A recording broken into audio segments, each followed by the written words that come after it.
Welcome back here. We got a funny one this morning. Funny, but serious. Here, it's nearly Christmas, isn't it? Oh, God. Oh, God. Matt Goodwin, right? Matt James Esses. They work together. They've got a blog, as you'll see. Links to all this, as usual, is downstairs in the Dubras. If you want to become a Warrior teacher, we're starting in February.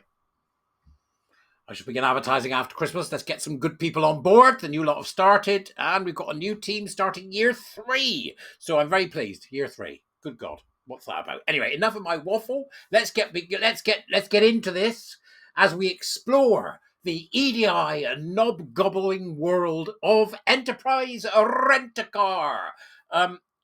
You'd think it was easy. You walk in the door. Good morning. Yeah, what would you like? I'd like a car. Okay, that's it. Got a driving license? Yeah. That's it. Unfortunately, no. Enterprise, rent a car, your time is up. Come on down. So let's take a look at what Matt's got to say about this after a recent whistleblower has provided him with adequate documentation of the insanity of this company called Enterprise Rent a Car.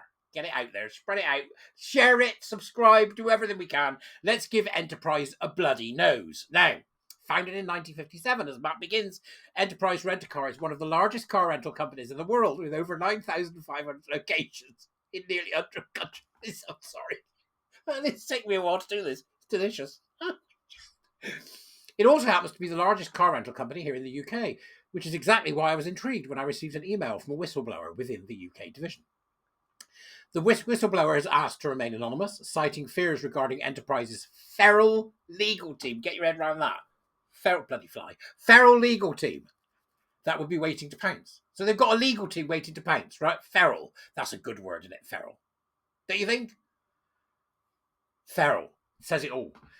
I was further told, and there's a quote here, the US corporation pushes woke onto its long-suffering UK employees. It's also having to shut our traps at work, even at the most simple of businesses like car rental, while a clique of idiots in our HR team mandate nonsensical language use and prioritise trans-identified customers and colleagues above all else. Can't we just come to work and rent out cars? And the poor employees. There's people all over the place. It's like people that work for, what's that other ridiculous company that's been supporting mermaids? Who was it? Was it Lush or something? I forget. Why can't we just sell soap? Why can't we just do our job? Well, that's not the way it works anymore, I'm afraid. This is a massive exercise in social engineering. And what the UK division of Enterprise Rent-A-Car are doing is a psychosocial intervention in the private lives of their employees. We need a case on this, I think. We need some case law. Well, the government should simply step forward and do what it should do, which is say anything like this is seen as a psychosocial intervention. The EHRC or whoever it is that deals with all this bullshit should put out a statement saying it's bullshit and you force your employees to do this and you may well be breaking the law in regards to a private life. But that's just me. That might be fun to see if the law can do that for us. If you're hearing a lot of noise outside, they're demolishing something. Sydney Opera House, I think. Listen, hear it? No, noisy buggers. Right, so Matt continues. I was then sent a variety of emails and documents that crucially had been sent by senior leaders to all UK employees. While you might have hoped that a company specialising in renting cars was more likely than others to be immune from the woke mind virus, I'm afraid to tell you that this is not the case. Much like Jaguar's breakdown, it appears that the car rental industry has also been ideologically captured. Okay, here we go. As I work my way through the leak, don't look at the cake yet. As I work my way through the leaked materials, they pivoted between ridiculous and dangerous. Things began quite gentle. For example, Enterprise ran a buy visibility bake-off. What the fuck are they doing? It's just insane. A buy visibility bake. Right, if you'll screw anything, make a cake or something, bring it in tomorrow. Yeah. You imagine? The winning cake, of course, a hugely important corporate occasion, was announced to all staff members who were told that it beautifully embodied the spirit of the event. And there it is.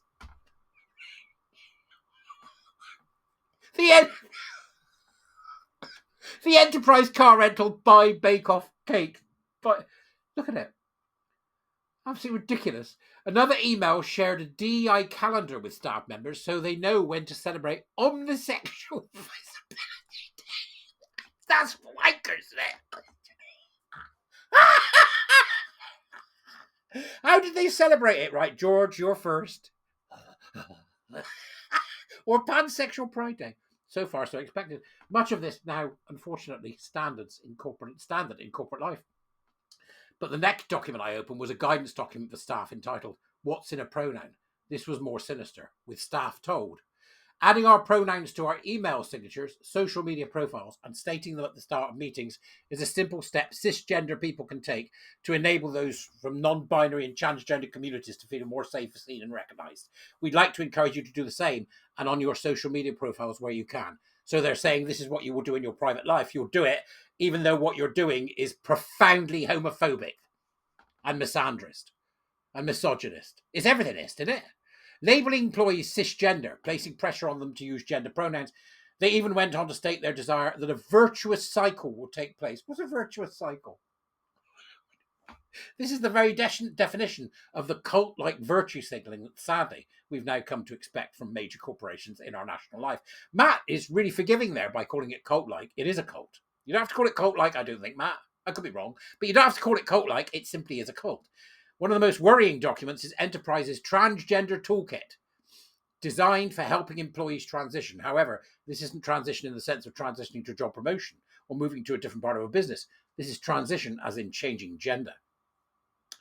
From the outset, senior management make it clear that they will come down on staff members like a ton of bricks if they are not ideologically compliant. Particularly chilling is when they warn that there will be zero tolerance for purposely ignoring someone's preferred pronouns. Employees are forced to adhere to a set of beliefs on pain of punishment. This is abuse of power. Abuse of power, I'd say it's more than that. It's not just an abuse of power. It is a cult. It's cult behavior. You will do or else. It's cult behavior. It is an abuse of power, Matt's right, but it's just a sign that they're a cult. The policy document goes on to say that all employees are permitted to utilise the facilities which align with their gender identity, meaning that female staff members can expect to find men in their spaces. And it isn't just staff who are impacted by this. Enterprise mandate that when communicating with customers, staff should avoid using gender-specific pronouns. This suggests that your sex will not be acknowledged when dealing with enterprise staff, and gender-neutral pronouns will be forced upon you, whether you like it or not. In other words, you will speak the words of the cult. Amen, oh praise Judith Butler.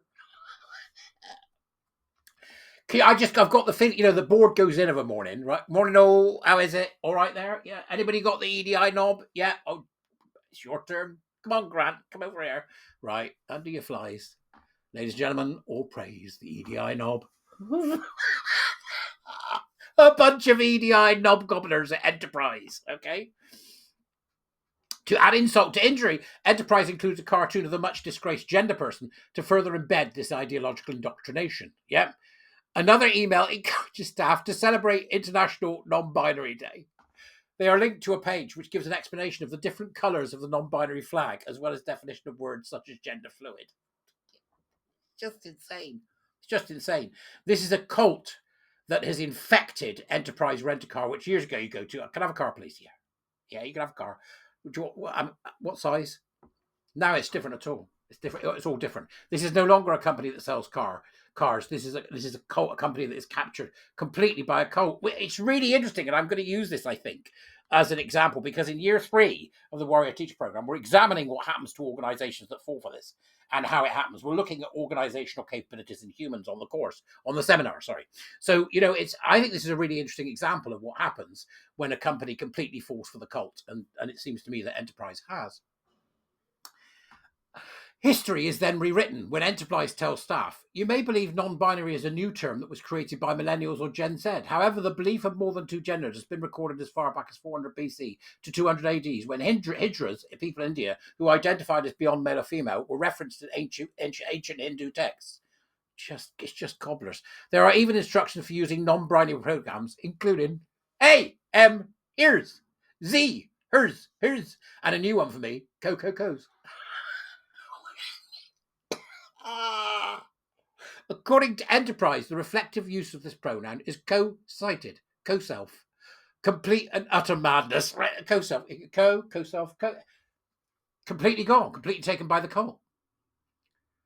Are they a public company, enterprise? I don't know. I should look before I started this. I don't know, because if they are, if I was a shareholder, I'd be selling quick. Even more vociferous is new in-house magazine sent to staff on a regular basis called Enterprise Magazine. Enterprise Magazine. They can't even pun. Right? That's a bad pun. I'm quite good at puns, I like to think, but that's a bad pun. Enterprise Magazine.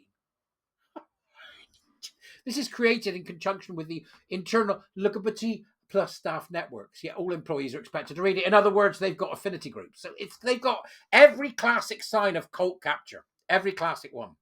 There are some truly crazy things in here, especially considering that this is a workplace magazine. There is a page of flags and identities, including that of bear. For those who think Enterprise are referring to the animal species, think again. Instead, Stafford. The bear is a man with facial body hair and a cuddly body. How strange. How inappropriate. A bear is a sexual proclivity choice, right? So I'm a bear. Look at me. Bear. See, look. The bear sign. I'm a bear, okay? I'm a bear, right? So I go on a website. You can go on special websites for bears where you can find what are called cubs, which are like little furry people. It is a sexual choice. Essentially, what they're putting in their staff magazine is like Grindr. It's like a bear is a facial body hair and a cuddly body. Well, maybe it's a fat, hairy, older bloke.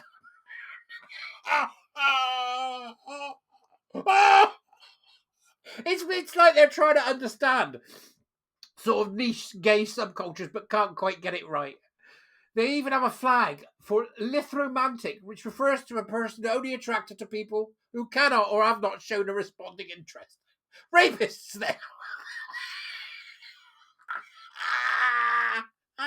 Future sexual assaulters. It's absolutely insane. This sounds like somebody with attachment issues rather than a unique identity.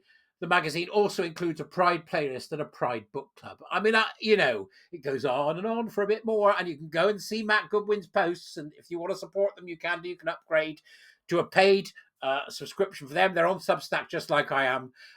Thanks. It was just great to do this because it gave me a good laugh, and I always love a good laugh. Right, so Enterprise, rent a car, Fruit Loops and EDI knob gobblers. That's what you are, and I shall see thee there. Bye-bye all.